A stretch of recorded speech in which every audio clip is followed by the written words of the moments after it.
Architectural Builder's Supply is pleased to present you with this recording of the technical question that is listed in the title of this video. This call may be monitored and recorded for quality assurance. I have found you on YouTube. I have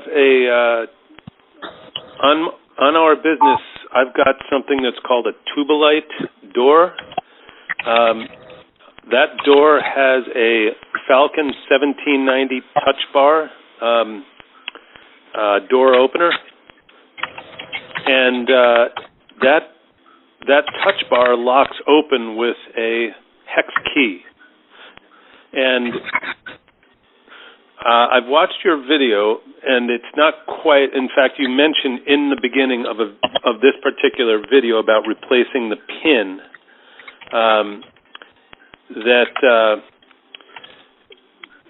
this is a case where you are holding the assembly in your hand, the dogging assembly in your hand. And you said not everybody's going to be holding it in their hand, and that's a different story. I need to find out if I need, right now, when I put the hex key into that door, it's not catching on anything. So I feel like something maybe got loose in there and fell out. And I'm wondering if there's a way to open that bar up without compromising my door, just to see if something fell out and can be replaced, or if I need to get a new part. Well, the answer is yes. That's the answer to your question. Good. You don't happen to have another YouTube video that you know of that where you show taking apart one of those? I don't think I have that. You know, it's really not necessary because they're just so easy when you look at them. Oh. You know, if you've got a number 2 Phillips, you're hitting from the 3-point line. I do. Yeah, you know. Yeah, I just didn't want to compromise it. No, you won't. Like I've already said, you're not going to compromise the integrity of the door. It's not like a mortise cassette where you remove the cover and then 18 pieces shift. Yeah. So remove the end cap. At that point, you should probably be able to slide the cover out. You know, door open at 90 degree, basically. End cap comes off. Slide cover is slid off. And then at that point, you're at the altar. You just got to say, I do. You're ready to go. Okay. Yeah, you're ready to go. And now it's that really, way, when you stick the dogging key in, if it's not engaging anything, it's most likely that it's worn, and that, you know, the key is not engaging anything because the female dogging shaft is worn to the point where it's not grabbing anything. Falling out is I've never heard of it falling out because that dogging shaft is held in there with a really heavy spring clip. Yep. But the good news about EXO devices is it's something that your mechanical curiosity can be satisfied with because your spider sense will tell you when you're going further than your level of comfort would otherwise permit. So you really can't get yourself into trouble with them. And plus with the Falcon, the 1790s, there's exploded part drawings of all that stuff. So I would proceed with confidence that you'll be able to discover if there's something clearly compromised with the dogging assembly. Okay, that sounds good. And if that's the case, where I get in there and see that it's worn out on the inside, do you sell just that pin, or do I just have to get a whole new assembly?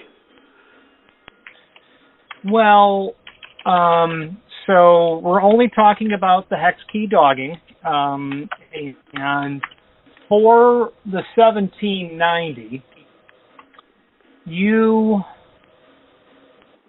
let's take a look.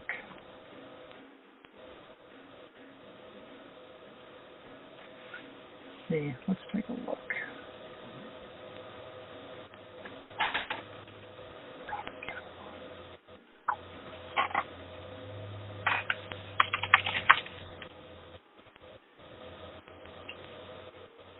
All right, 1790.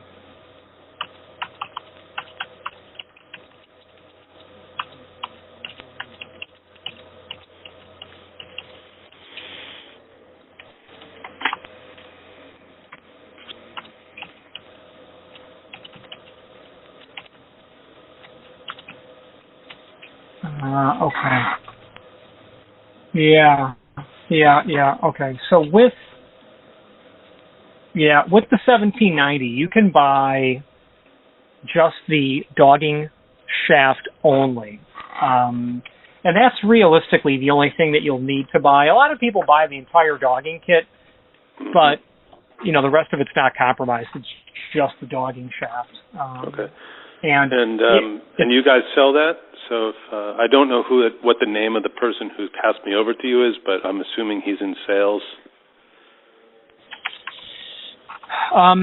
Yeah, I'm not sure. It's somebody. But yeah. So okay. Yeah, it's a dogging shaft. My name is Richard. That call may have come from Corey, actually, now that I think of it. Mm-hmm. But yeah, I think he might have said that. You get in there and you can see that it's clearly worn. Just call back. This is a $9 piece of hardware, and they're really common. As in, if this is a school or a church, buy two, tape one on the inside of your slide cover, because the extra freight in 3 years isn't worth it. That's true. That's a good point. Great. Yeah, I have a feeling that might be what's going to happen, because it's probably at least 16 years old.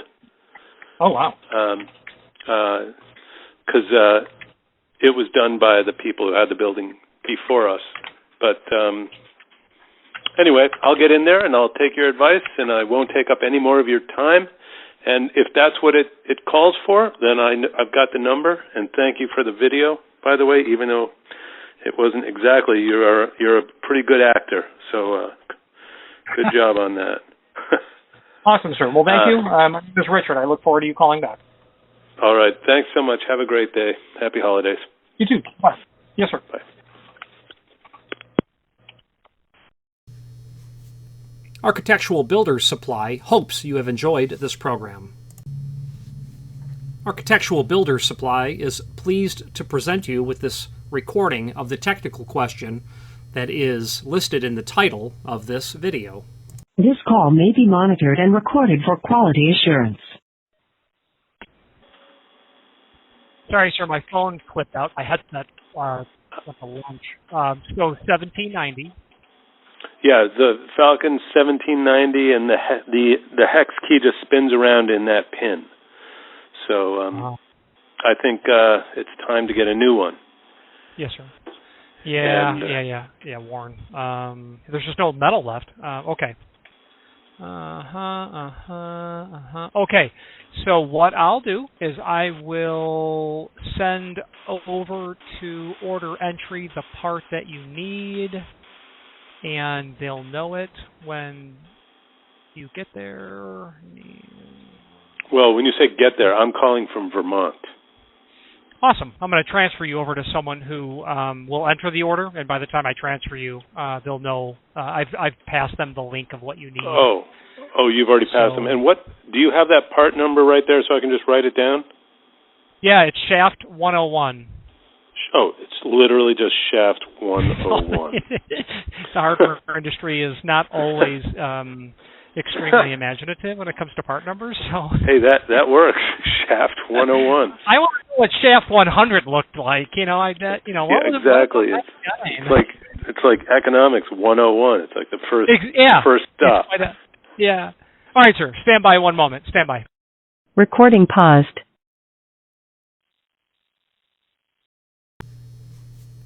Architectural Builders Supply hopes you have enjoyed this program. If you are enjoying this video, please click thumbs up or like, and also please consider subscribing to our channel. Let's move on to the rest of the video. Okay, so the client did call back and asked about a couple of pins, so let's switch to the screen view and I'll show you what we're discussing, and you'll be able to hear the conversation. Actually, you won't be able to hear the conversation. I'll just show you on the screen view what the client was referring to, and I'll explain what the question was. If you've not hit subscribe yet, we would very much appreciate if you did, and hopefully you're enjoying this video. Now, let's get back to it. Okay, so the client called back and was asking about the pins. And the pins he's referring to are part 9. They're not held captive inside, but when you pull the touchpad assembly out to get access to the dogging assembly, these pins are possibly going to become dislodged. You just need to make sure that they're in place when you push the touchpad assembly back over so that they stay where they are, and they're going to need to quite likely reside within that feature of the extrusion that you see. Let's take a look at the installation instructions, and we'll see if we have a reference to those pins at all. I'm going to pull that up if you'll just mind me doing that.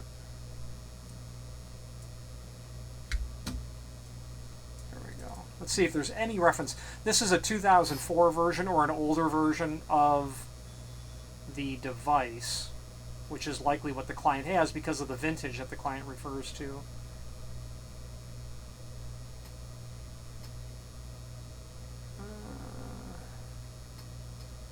Yeah, okay, so in the installation instructions, they don't go over you pulling the touch bar off. But the end cap mounting assembly, then the end cap, that all is going to keep the touchpad captive. And when you push that in, and it's going to be moving in and out as a result of this pin, part 22, certainly residing in the groove. The spring that's here is what's going to make the touchpad come back out when you drive it. And certainly the client, you know, he noticed that the pin, part 22, moved on him, and that's okay. It's going to, but you just have to put it back. And I would think that it's this groove that it's going to ride in. I haven't taken one of these devices apart in memory, but it has to be that. Otherwise the touchpad wouldn't be engaged to anything. So there you go. I hope the client's going to nail it. You can tell he's confident now. Thank you. Again, thank you for watching, and if you've enjoyed this video, please click thumbs up, please subscribe, and maybe even send the video to someone that you know. Thank you.